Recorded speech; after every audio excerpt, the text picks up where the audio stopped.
Hello and welcome to another episode of Earth911's Sustainability in Your Ear, the podcast conversation about accelerating the transition to a sustainable, carbon-neutral society.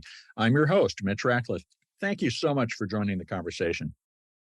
Our focus today is lowering the environmental impact of computer, console, and mobile gaming in the United States. When you add up the emissions from every step in the supply chain, from sourcing materials, manufacturing game consoles or phones or computers, and streaming the digital gaming experience, we pump 24 million tons of CO2 into the atmosphere annually, according to a 2019 study by the Lawrence Berkeley National Laboratory. That's about the same amount of greenhouse gas as driving 5 million cars for a year, which represents, for comparison's sake, about 1.7% of registered vehicles nationally. But worldwide, more than 3 billion people play video games. So games are another important path to coexisting with nature that will have to run through our living rooms, bedrooms, and mobile devices on which we game. Project Drawdown, founded by environmentalist Paul Hawken in 2014, is on a mission to stop climate change as quickly, safely, and equitably as possible. The organization recently released a drawdown-aligned framework for the gaming industry, a set of recommendations on how gaming companies can solve climate change through not just actions to reduce their own emissions, but by developing shared systematic solutions and gameplay that helps people understand and act in an environmentally responsible way. We're joined today by Aiyana Bodi. She is Senior Associate at Drawdown Labs, and Paula Escuardra. She is Senior UX Strategist for the cloud gaming group at Microsoft's Xbox Game Studios. They both worked on the new recommendations. Even if the gaming industry accounts for only a fraction of 1% of total annual emissions, every small improvement in efficiency can contribute to our progress. But more importantly, the example set by the tech industry can inspire changes in other companies that want to remain competitive and attractive to climate-concerned customers. The lessons we can learn from gaming's transition can inspire changes in renewable energy, inform the development of comprehensive approaches to measuring Scope 3 emissions in other industries, and demonstrate the financial and brand benefits of becoming environmentally responsible. You can learn more about Project Drawdown and its gaming industry guidance at drawdown.org. Drawdown's all one word, no space, no dash, drawdown.org. Now let's get to the conversation. Welcome to the show, Aiyana and Paula. How are you doing today? Doing well. Thanks so much for having us. Oh, that was Aiyana and Paula. Say something so everybody understands your voice versus. Yes, hi. Yeah, very excited to be here. Well, thank you. Hey, we've talked with Paul Hawken on the show in the past about the launch of Project Drawdown, but now you're getting into these specialized areas. Can you tell us how the organization has evolved to address these specialized topics, such as the environmental impact of gaming technology? Yeah, I'm happy to give kind of like the quick history of Project Drawdown and how we've ended up to this gaming guide that we're talking about today. So as many folks probably know, Project Drawdown is a climate solutions focused nonprofit. Our mission is simply to help the world stop climate change and quickly and safely and equitably.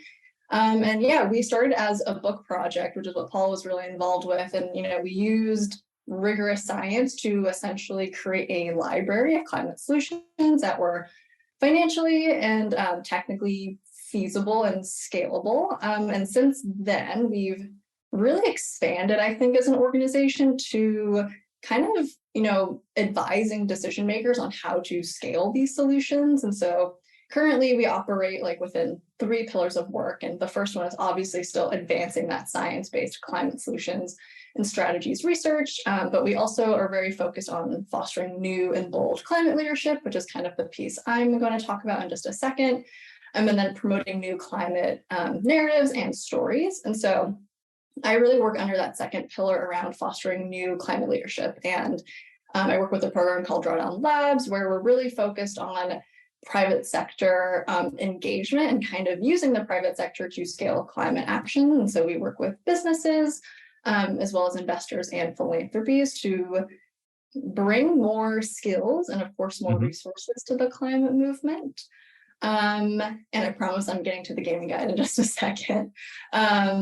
So the way that we work with businesses, we have a business coalition. We currently have about 20 companies that we work with formally.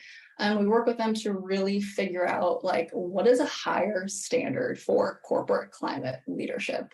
That includes not just reducing operational emissions, but like really using the influence that businesses have to scale climate action, both within their company, but like with their consumers and users and the world more broadly. And so to get to the topic of the gaming industry, I think in general, from the private sector, it's probably pretty clear to many of us that the action from the private sector is not really matching yet the severity of the crisis, right? And so we're working with companies to figure out, okay, how do we match the severity of the crisis? And how do we elevate leadership to be much more ambitious and systemic and impactful? And so we do that by really looking industry wide and really thinking about like what are the key levers that industries have to pull. And so the gaming industry obviously has a huge reach, and one of our business partners, Unity, is a gaming company, and they kind of reached out to us saying, hey, it would be really helpful if you took kind of the principles of Project Drawdown and Drawdown Labs and applied it to the gaming industry specifically. And so that's kind of like the birth of this project, and I think it's kind of the first of hopefully many more guides and reports we might do that are industry specific. But starting with the gaming industry, we brought together a working group with Paula from Microsoft. We had folks from the UN, Playing for the Planet Alliance, After Climate, Ubisoft, and Rovio, and was basically just a big brain trust of how can the gaming industry and gaming companies and gaming employees really help move the needle on climate in a way that isn't maybe is talked about in like traditional corporate sustainability conversations. It's so important that we get narratives that clarify what the benefit of our actions are, and to see this is very, very encouraging. You write that the gaming industry has a superpower, and that's its cultural influence that positions it for rapid environmental progress. So how can gaming not just reduce its impact directly, but influence gamers to make significant changes in aspects of their daily lives? Can you give an example of a few of those? Yeah. Oh, and I would love to hear from Paula too, if you want to go first. Sure. One of the things that I think we don't often mention enough is that the video game industry alone has a reach of potentially 3.1 billion players all over the planet and growing. Video games are a very normal part of most people's day-to-day lives now. It's a normal part of our everyday conversation. And so there are many opportunities we have to reduce our carbon influence and maximize our cultural influence. Mm-hmm. With many of the initiatives that are emerging this past year, we're talking about more energy efficient code. So what are the ways in which we can think about games in context of performance and efficiency? Rather than, maximum amount of graphics all the time, or thinking about like maximum power used, like how do we make sure that it's using the right amount of power so that players can have the experiences that they want to have, but not use as much energy if it's not necessary.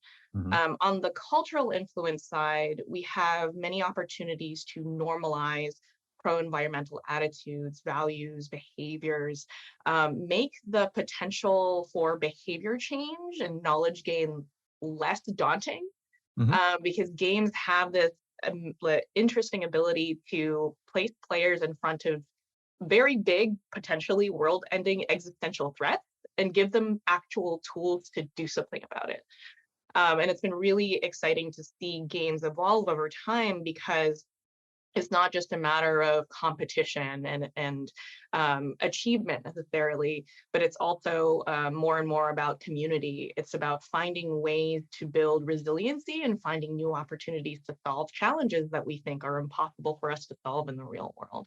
And so we're seeing more games come out that not only think about energy efficiency, mm-hmm. And we can talk about those case studies with Ubisoft, with Fortnite, as well as with Halo Infinite. But there's also other games like Minecraft and Terra Nil that take traditional game mechanics and subvert them a little bit to think about these traditionally exploitative mechanics and make them something else and more restorative and interesting. Well, in terms of game design, how do you think about the best way to introduce these values into the game? Is it directly, such as points for doing environmentally aware and responsible things in the game, or is it indirectly in terms of just the atmospherics of character traits, visual designs, or is that the entire palette and you pick from all of it? It really depends on what the game developers want to create and what players want to experience. The great and chaotic thing about game development is that we have an opportunity to create whatever we want, depending on what we decide to invest our energy in, what we're passionate about, what are the emotional and psychological needs that we're really looking to get out of our games. And so for games and players who are interested in, hyper realistic graphics, like Twitch sensitive, like motor skill complex, like experiences, there are opportunities for game developers to still make those games energy efficient, even if they don't necessarily talk about pro-environmental themes or climate conscious themes. And on the other hand, there are games that will do so, quote, green nudging, where the learning experience may not be explicit, but they put players in environments where solar energy is normalized, that we've solved the climate crisis, and enable them to interact with a virtual environment where that's not the problem that we have to face anymore because we've had an opportunity to solve it. That enables opportunities for players, particularly Gen Z and Gen A players, who are more motivated to make purchasing decisions based off of their core values rather than brand trust.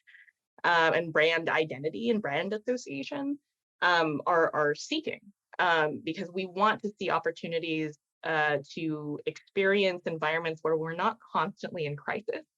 Like, we want a world that feels safe. We want an environment that can help us feel like the world isn't falling apart all the time, which many of us need today. And it's not to say that other games are less valuable. It's that we are very complex humans. And depending on the day, we may want to have that like hyper competitive moment and feel a sense of achievement. And on other days, we just want to feel safe. And so providing those direct and indirect options are really important for many of our players. I've wondered too about the potential to connect virtual experience to daily actions out here in the real world. Have you thought about the ways that you might, for instance, integrate points for recycling in the real world as a way of upgrading a character, or other interactions that extend to our daily life? Yes, the United Nations Playing for the Planet Alliance that Aiyana mentioned earlier is an industry coalition of, I think, over 30 video game companies now and counting, that have not only explicitly decided sustainability is something that matters to our business and our players, but that we want to establish programs that better support our developers to be able to make these design decisions if they so choose. And so there have been, I believe, 3 green game jams that they've run in the past few years, where they have a supported experience where game developers can take existing content or think about new content, and think about ways to put in what we call green activations into games. So ways to tie purchases to real world climate action projects, ways to enable players to engage in virtual climate marches, which were really important in lockdown, and especially when you're in a distributed environment where you don't necessarily have opportunities to go to an in-person place to do so. That was a way to create advocacy, and more ways to build in climate-related awareness, knowledge, and skills into their gameplay. Aiyana, are you aware of games that have actually produced these measurable results in buying patterns or changes in political advocacy? It'd be fascinating to hear if you have data.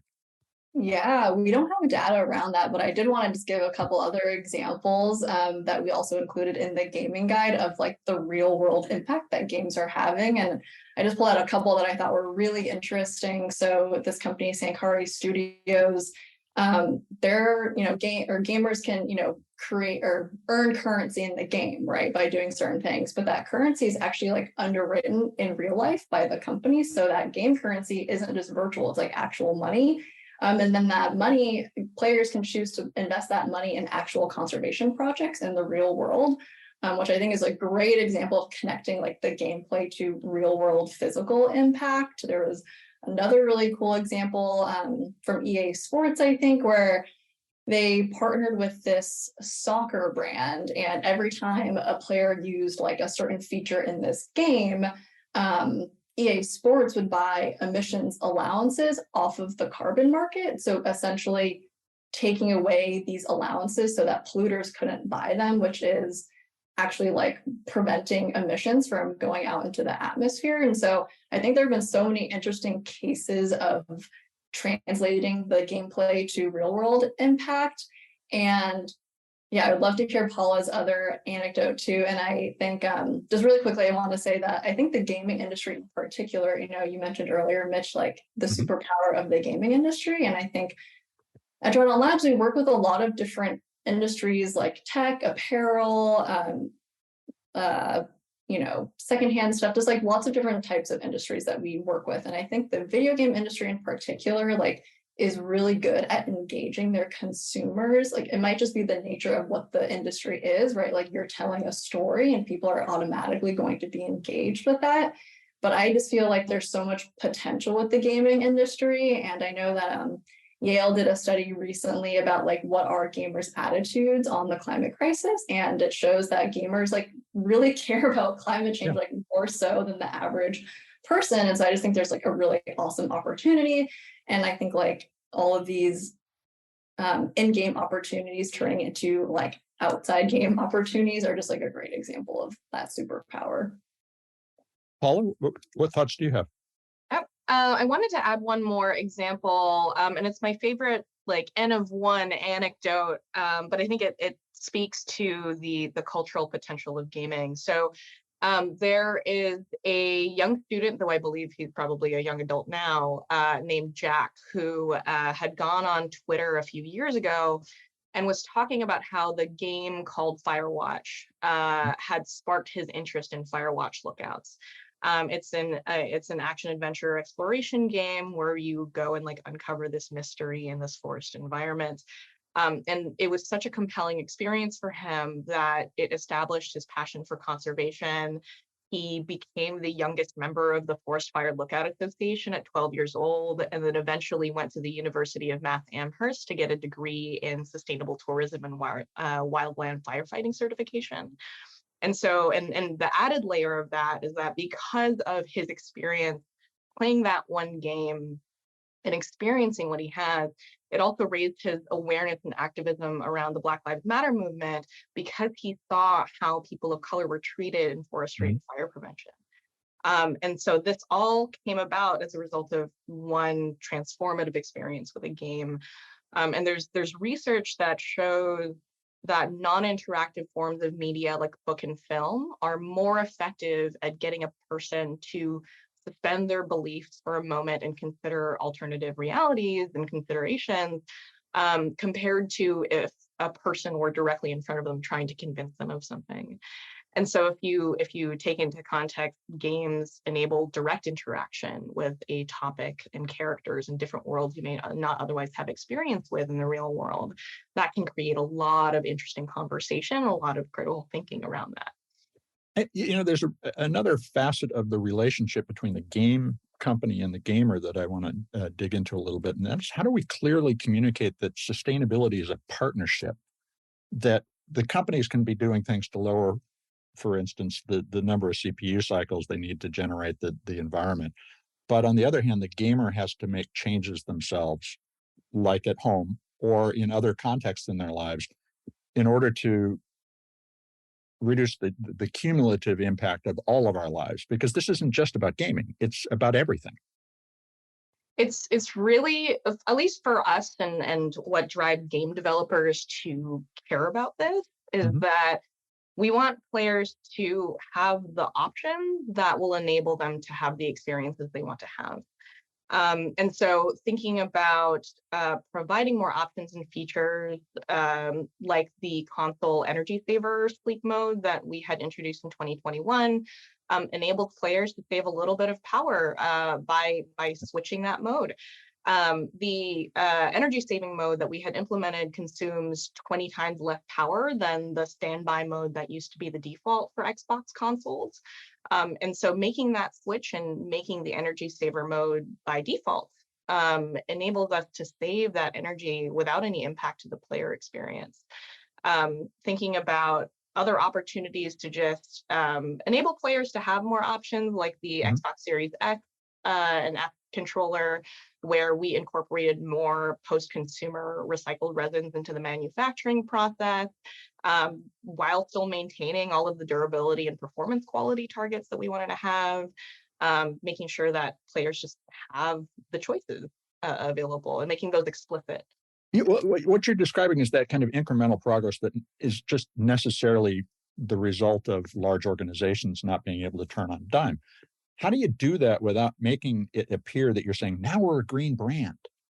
You know what I mean? The difference between the incremental step and the total brand greenness, it's a really difficult challenge. And in a lot of cases, you run into accusations of greenwashing because you took a step, talked about it, but didn't take all the steps necessary to be completely 100% sustainable.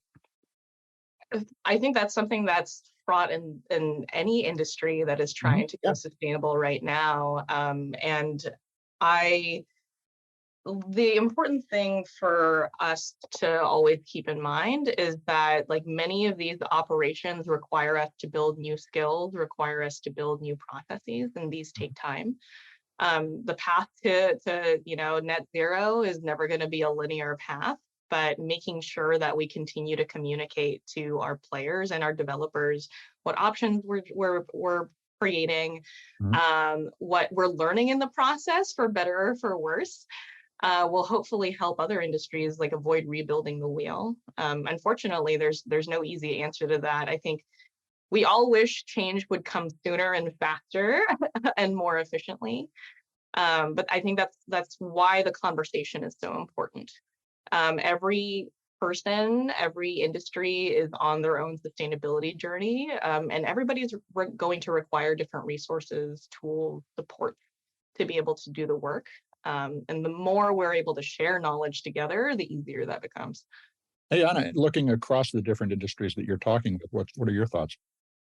Yeah, I was just going to jump in and say, like, the green hushing term has become really popular recently. I feel like it's not just about greenwashing, it's also about companies who are maybe actually doing really good things in terms of sustainability, but don't publicize it because there's this kind of like culture now around like backlash around like, you're not doing enough, or like you said this over here, but you're doing this over here, which I think is totally valid. But I also think, just like what I've seen from other industries and other companies, I think it's really important for companies who are on their sustainability journey, and as Paula mentioned, it looks very different for every company. I think it's really important for companies to be really transparent, because I feel like the consumer, especially nowadays, like kind of has a good idea of like what needs to be done, and they can kind of see through whether a company is greenwashing or green hushing. And so I've seen just like really cool examples from other companies and other industries who have been very open about their climate journey and saying, hey, like, I know we're kind of starting a little late, but like, this is what we're doing, this is what we plan to do, and it's really hard, but like, we're going to bring our consumer on the journey with us, which I think is very admirable. And I think, and maybe I'm just speaking as myself as a consumer, I do think it's very promising to like see that as a consumer, and it makes me trust like a brand more when they're kind of open about like, hey, we messed up over here, but we're trying. Exactly. Are there services that can help a gamer identify green or energy responsible games that they can play? I wish I could say there were, but right now, I would say a lot of it comes from TikTok and social media.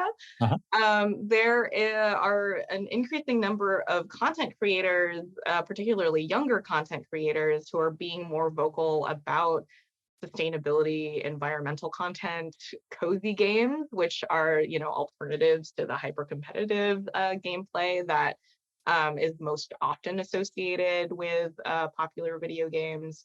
And a lot of it is grassroots. I'll also mention that the Climate Special Interest Group, apologies, I'll also mention that the Climate Special Interest Group of the International Game Developers Association, from an industry standpoint, was also looking for a shared database with which they could define like what climate games even exist. Like, is there valid impact that has been measured?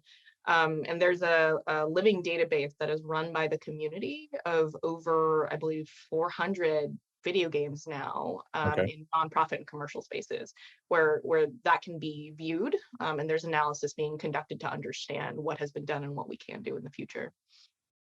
Aiyana, can you imagine Project Drawdown building that list? I think it's really hard, and I think like the grassroots effort is a much better place for that, because at Project Drawdown, we're not experts in the gaming industry or experts in any one industry. But one just point I'll add to this in general is that I think across all industries, there aren't a lot of centralized places for like a consumer or a user to go and say like, I need a sustainable blank. There's no like solid list of that for like, I feel like any product or any industry. And I think that's kind of one thing we're trying to do at Project Drawdown and Drawdown Labs is not provide that list, but provide a little bit more criteria of like what to look for in terms of like not just the physical product, but also what is the company doing on climate. And granted, that requires a little bit of like sleuthing work, I think, on the consumer to like, not many people are like actually going in and opening like the 2022 annual sustainability report from every company, but like I am. And so hopefully, some information that Project Drawdown can provide can help guide people to know what is good and what is bad in terms of climate. Well, thank you. You just described the reason we exist at Earth911. But it's incredibly hard. And there are so many facets of this transition. This is an important conversation. We need to take a commercial break. We'll be right back. Hey, extended producer responsibility, change makers, let's unite. Meet me and the Earth911 team in Portland, Oregon this September at the 2023 U.S. Product Stewardship Forum, the nation's only conference dedicated to EPR legislation and best practices. The circular economy is being crafted today, brick by brick, with EPR legislation, and packaging recycling efforts are leading the way. 2022 saw unprecedented momentum, with 18 states considering over 60 EPR bills, and 6 became law. This year in Portland, you'll find exclusive insights from globally recognized EPR experts. The Product Stewardship Institute invites you, the movers who will shake their regional recycling and composting systems with new ideas. Network. Hone your EPR knowledge and form strategic alliances to drive the circular results this world needs. Now is the time for producer responsibility. So join us at the 2023 U.S. Product Stewardship Forum in Portland, Oregon. That happens from September 11th to 14th. Register today at productstewardship.us. Product stewardship is all one word, no space, no dash. Productstewardship.us. Be a part of the solution, because stewardship starts with you. Let's return to the discussion with Aiyana Bodi, Drawdown Labs, and Microsoft Xbox Game Studios' Paula Escuardra about lowering the environmental impact of gaming and the power of play to change behavior. I want to turn now to progress to date that you've seen with technology companies and game services. How do you see the industry's progress towards embracing 100% renewable energy in the data center going? Xbox and Microsoft have a goal to have our Azure data centers be powered 100% by renewable energy by 2025. And we hope that will also improve the environmental sustainability of Xbox cloud gaming. Important thing to call out is that this is rarely ever one lever we have to pull. Part of this involves our shift to 100% electric campus vehicle fleet. Moving away from diesel fuel as our backup energy source for data centers. There's also the waste reduction improvements that we're making due to the expansion of our fleet in the circular centers. And so there's a number of initiatives that we have underway and are incrementally making progress around. The other factor that we are considering and working on is on the gaming aspect and scope 3 emissions of players. That involves like work to improve the efficiency of our consoles, thinking about the Xbox Sustainability Toolkit that I mentioned earlier, finding ways to improve energy efficiency on a per title level, so that as these major games are being planned, we have opportunities to provide more improvement through our content. Do you see developers sharing libraries that are more efficient in rendering code and so forth, so that we can get this propagated across the industry? Every game is unfortunately built slightly differently. Many of them use their own bespoke code, different libraries and engines. But in terms of writing more efficient code, we have case studies that exist now that validate that there are opportunities to improve energy efficiency without disruption to the player experience. And if developers do want it and players are asking for it, explicit energy saver features that can further optimize the game. Some of the examples that I'd love to just shout out and talk about are Halo Infinite and Fortnite. So with the Xbox Sustainability Toolkit, Halo Infinite had been able to identify opportunities to improve the energy being used in their pause menus. And so that generated a minimum of 15% in energy savings. So to put this into context, Halo is about 20,000 metric tons of CO2 used per year. Through this engineering work, Halo will have saved 2.5 million miles driven by gas-powered cars in the world for a single title. And so that's for one. Huge. Yeah, and then Fortnite by Epic Games, they just released their white paper. It's amazing. But they estimated 200 megawatt hours per day of savings across the entire player base as a result of the optimizations they did for their full game. Again, without any disruption to the player experience, there have been no reported player issues that this had anything that disrupted anything that they were doing.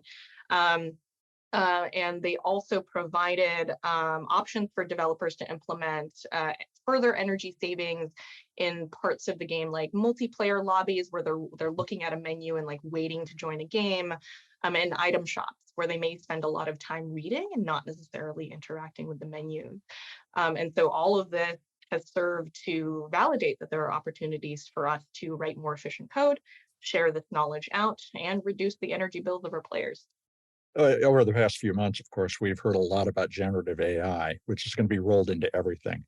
Do you see a discussion going on about how we can minimize CPU and GPU usage to reduce the energy consumption associated with rolling AI into various aspects of gameplay? Those are huge conversations that are happening everywhere, I would say. And the potential for benefit and harm is not insignificant.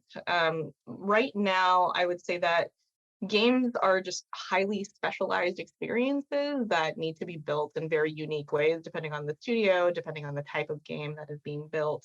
And so opportunities to optimize the usage of AI, I think are further down the line. Like there's broader conversations right now about whether or not like what use cases are most valuable to players and developers. AI requires a lot of work and requires a lot of specialized skill development.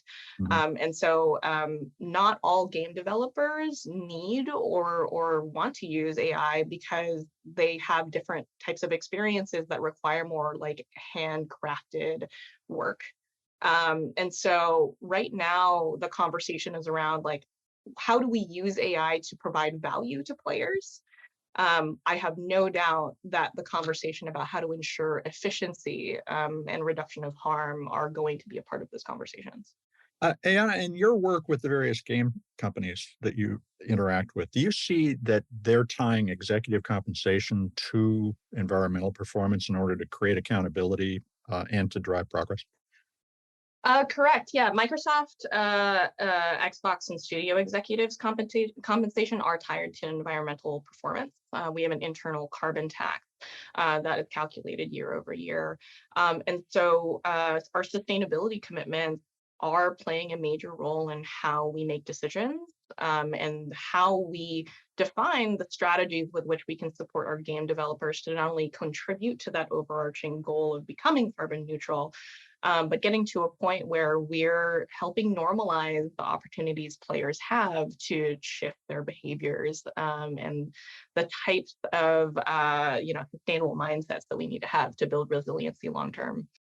Aiyana, how does what you are doing in the gaming project align with the drawdown-aligned business framework? Tell us about what you're generally doing with organizations to help them understand this path.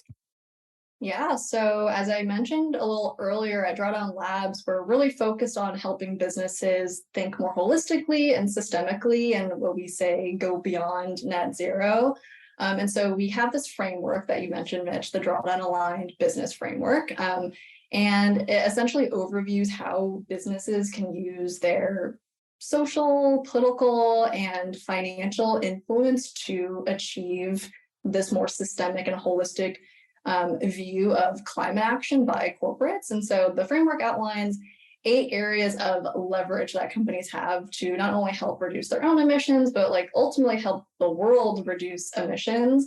And so obviously companies need to reduce their own impact, but they can also do things like leverage their stakeholders, like their consumers and their shareholders. They can leverage their physical products and their services, their investments, their data, their political influence, and really their overall business model and how they measure success.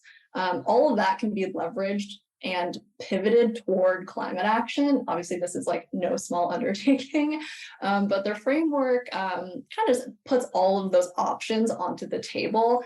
It intentionally is fairly broad, so we made it that way so that it could apply to as many industries and companies as possible. But like I mentioned earlier, we did see an opportunity to kind of contextualize this framework for the gaming industry specifically, but we work with businesses to just kind of like broaden that aperture a little bit and really think beyond, I think right now in the corporate climate space, like net zero by 2050, net zero by 2040 is seen as a leading standard. And while those goals are great, we don't need just like 10 companies to achieve net zero. We need the world to achieve net zero. Net zero was never meant to be a goal for entities. It was always meant to be a goal like for the earth. And so that's a point that we really drive home with companies. And we're just really focused on helping companies realize the leverage that they have. Obviously, some big ones that stand out are around policy advocacy and financing, which are often the leverage points that many companies tend to shy away from, which is understandable. But we're hoping with our framework, we can kind of show ways that companies can plug into these more. And a big part of that is engaging employees across different functions. So engaging people who work in the finance team, engaging people who work on the public policy team to kind of think about sustainability as part of their job and not just part of the sustainability team's job.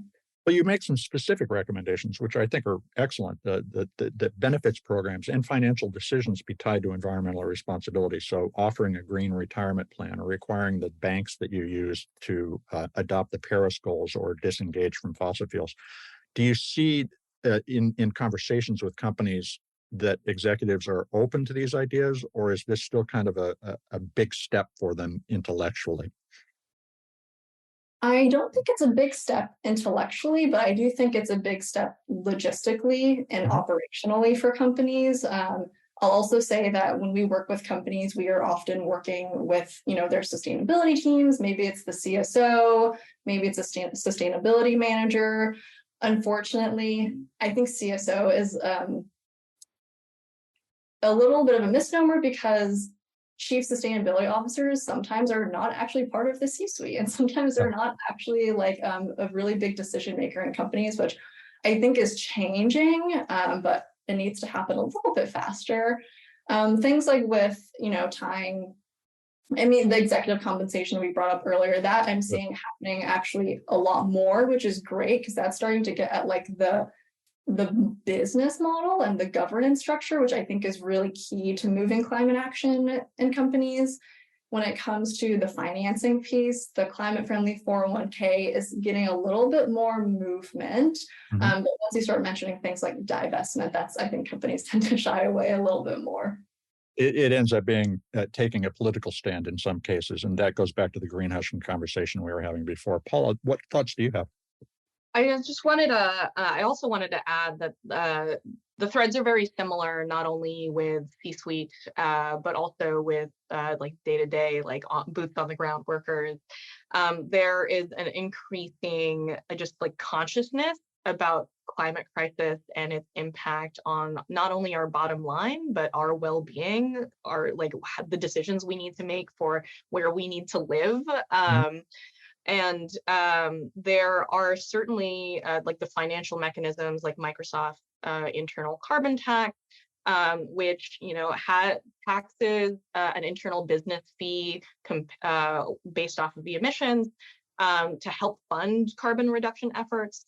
But there's also, in general, we have internal research with game developers signaling that even though there are tight resource constraints, even though game development timelines are often very tight, and they have to make very, very specific decisions about the types of features and efforts they can invest in, they care enough about their players who are increasingly caring about this, who care about the rising cost of their energy bills, and are just generally dealing with the existential threat, that if there are opportunities to do something about it, even at minimum, make things slightly more energy efficient with existing content that's already been released, and that's not a major lift for them, then they are willing to do so because it matters enough.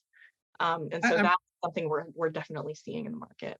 I'm wondering if you've thought about the idea of including an emissions reporter in the game experience. For instance, these days when you search for a flight, many times you'll see a carbon report associated with the choices that you're presented. What's stopping us from concluding a game session with a report that says, here's how many emissions you just generated?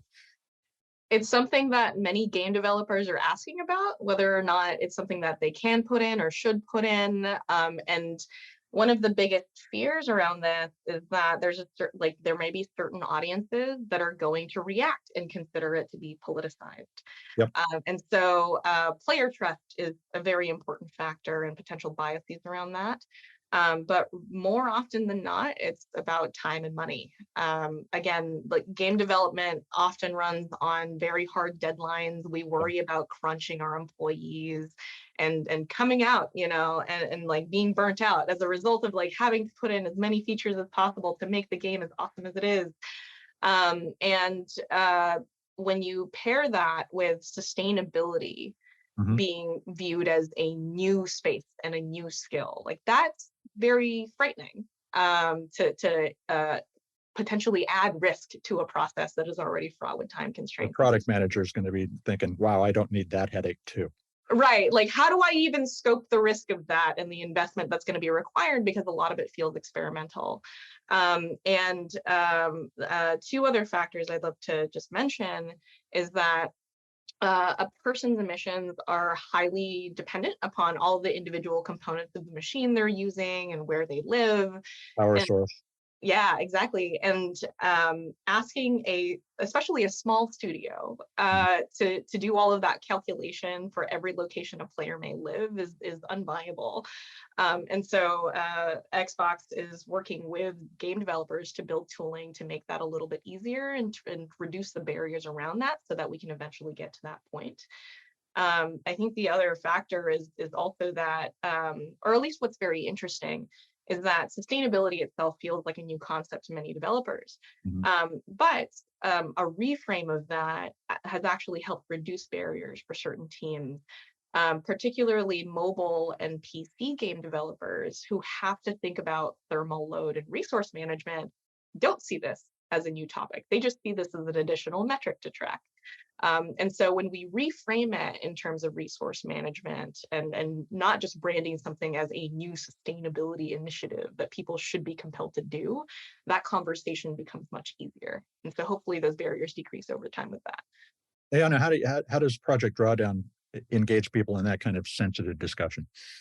Yeah, I just want to build off what Paula was saying, because I think what Paula was really getting at is like this employee piece that is like a very key part to our work at Project Drawdown and Drawdown Labs. And like Paula, you were mentioning, game developers who are, obviously in their role day in and day out can kind of find these moments where they might be able to integrate sustainability or integrate more climate considerations into their decision making. And I just wanted to also point out that that is true for like every job function that exists, whether you're human resources or marketing or sales. And I loved what you said, Paula, about reframing the sustainability conversation, because I think that is so true for every type of job that exists. And I think a really good example of that is like if say you work in procurement, right? You are working with supply chains, and obviously with the climate crisis, supply chains are becoming a lot more disruptive, things are more expensive. And so when people start to think about the climate crisis in terms of like, oh, actually, I need to like save money and I need to consider risk. It's not just about climate change as this like potentially political thing. It becomes actually about your business and about meeting the bottom line, which unfortunately I wish wasn't the case we need to make. But in these contexts, it often is the case we need to make. So I think that reframe is really important. And just making the case again that like, no matter what role you're in, you can kind of find those moments where you might be able to take into account climate, and it might not even be for climate. It might even be for things like saving money or just like doing your job better. Well, we have to reframe all of society, which is going to take about 8 billion lenses. And here we go. So how can listeners learn more about Drawdown Labs gaming guidance, and what kind of follow-up reporting or recommendations are you working on for other industries? What are we watching for? Yeah, so if you want to find the publication, you can just go to drawdown.org/publications. Yeah, I think in terms of this project with the gaming industry, I think it really showed us that this industry in particular has massive potential to scale climate solutions, not just through operations, but like through the influence they have with players. And so I think that showed us that many other industries also probably have this superpower, right? That they have the opportunity to help shift the corporate climate landscape, as well as kind of move their users and like the broader world toward a climate safe future. And so we're really hoping to produce more guides like this for other industries. There are a few industries where I feel like I'm seeing some interesting movement kind of in like the creative PR space. I think the entertainment space in general is thinking a lot about like how to integrate climate into storytelling and decarbonizing production. So there's a lot of industries that are really thinking about this already. And I'm hoping we can help those industries, step into their superpower a little bit more.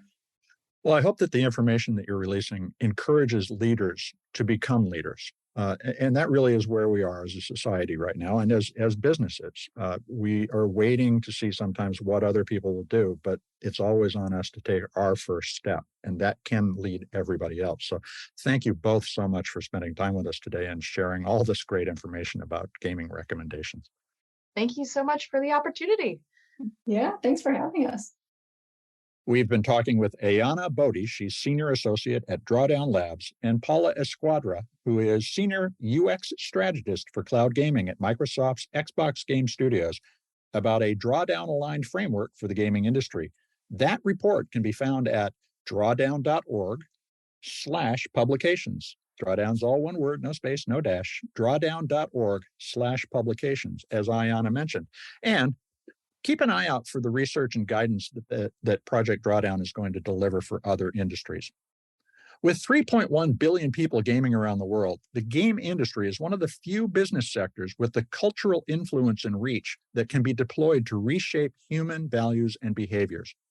Hollywood and social media may have broader reach, but when we are in games, we open a new mental space where environmental ideas and action can be considered and embraced, or not. That's why narratives are so important, because we can understand the potential for change when we have a story that provides the context and information that engages us with new and novel experiences. There are more than 8 billion of us looking for a path forward, Games are an immersive storytelling environment where our choices can come to life. But what can each of us do? If you're looking for environmental games, we recommend the 2022 Green Game Jam at playingfortheplanet.org. Playing for the Planet is all one word, and 4 is the numeral 4, playingfortheplanet.org. That's a great source of inspiring choices for interesting games, whether it's for you or for your kids. And if you have a console like the Xbox, do enable the energy saver mode to reduce the impact of your gameplay. If you play on a phone, consider turning the refresh rate down from 120 hertz to 60 hertz, which can reduce the energy use by about 20%. But the most important thing that each of us can do is speak up. Ask the game studios that you love to add environmental elements to their gameplay. Ask if the game runs in a data center that uses renewable energy. And share the green games you find with others. Maybe mention it to your friends during the next raid you're on. I hope you take a moment to share this podcast or any of the more than 400 interviews that we have produced on sustainability in your ear. Please, if you take a moment to write a review on your favorite podcast platform, it will help your neighbors find us. Folks, you're the amplifiers that spread more ideas so we can create less waste. Tell your friends, family, and coworkers that they can find us on Apple Podcasts, Spotify, iHeartRadio, Audible, or any of the other fine purveyors of podcast goodness out there. Thanks, folks, for your support. I'm Mitch Ratcliffe. This is Earth 911, and we will be back with another innovator interview soon. In the meantime, take care of yourself, take care of one another, and let's all take care of this beautiful planet of ours. Have a green day.